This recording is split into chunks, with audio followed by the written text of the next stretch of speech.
This morning in Psalm chapter 46 and verse number 4, it says, "There is a river, the streams whereof shall make glad the city of God, the holy place, the tabernacle of the Most High."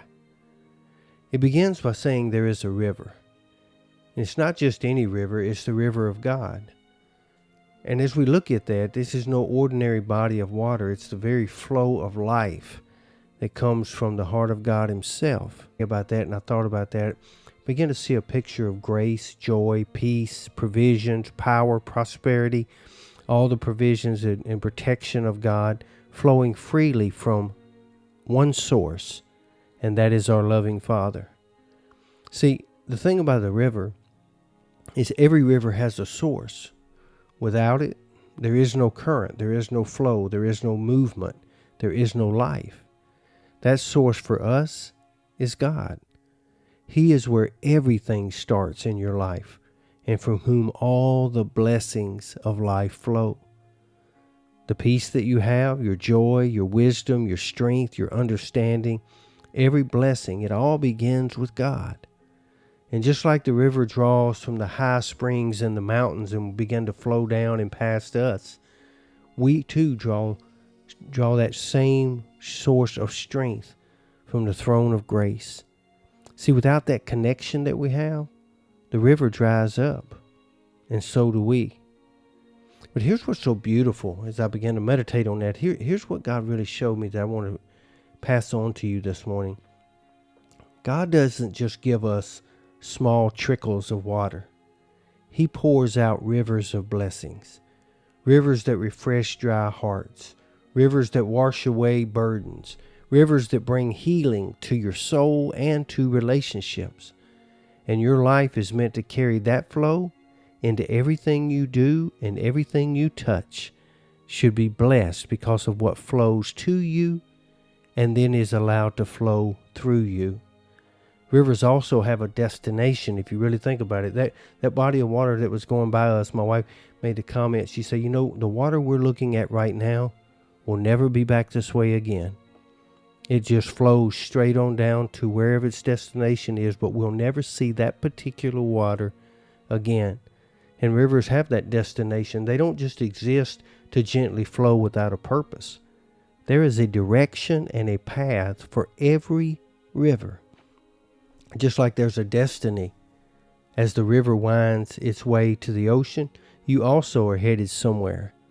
And that's through the plan of God. So I want you to be encouraged by that this morning, that He's mapped out and sees the end from the beginning. You may not always know the bends and turns of life, but if you trust in God, His leading, He will lead you to a good place, a place of impact, a place of promise, a place where you can be fruitful. And there's something else to remember when I began to think about this river. Rivers don't just exist for themselves. I sat there and I watched all the wildlife that was around that river and that was counting on that river. That's something very precious, because have you ever stopped to consider what all depends on the river? Tree lines, banks digging their roots into the soil for nourishment. Animals would come every day, geese, ducks, all kinds of things to drink and hunt for food. Birds rest in the branches of the trees. Fish swim freely. What I'm trying to tell you this morning is even flowers bloom because of that river. And in the same way, your life and your connection to God matters. It matters to more people than you could ever even realize or imagine. Your peace brings peace to other people. Your joy is contagious and makes other people feel joyful.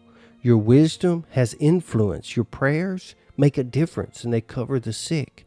That's why when the enemy tries to defeat you and discourage you, it's not only to affect you, it's to stop the flow going through you that affects other people. I hope you get that this morning, because when you stay connected to the source, your life becomes a blessing to more than just you. You become like a river in the kingdom, bringing gladness to the city of God. So this morning, I want to ask you something before we close out our devotion time. Is there anything that's obstructing the river of life to flow to you or through you? What's keeping the flow of God's joy, His wisdom, the power from reaching the places that you were meant to reach? What's stopping it? Is there a relationship that needs to be healed? Is there a mindset that needs to be changed? A habit that you need to put down? Whatever it is. So this morning, you be safe, you be strong, and you be blessed. And you understand this. The Bible does say, without a shadow of a doubt, there is a river, the streams whereof shall make glad the city of our God, the holy place, the tabernacle of the Most High. Lord's will, we'll see you back here again tomorrow. And until then, I hope you have a great day. And I hope you do whatever it takes to let the river flow. God bless you.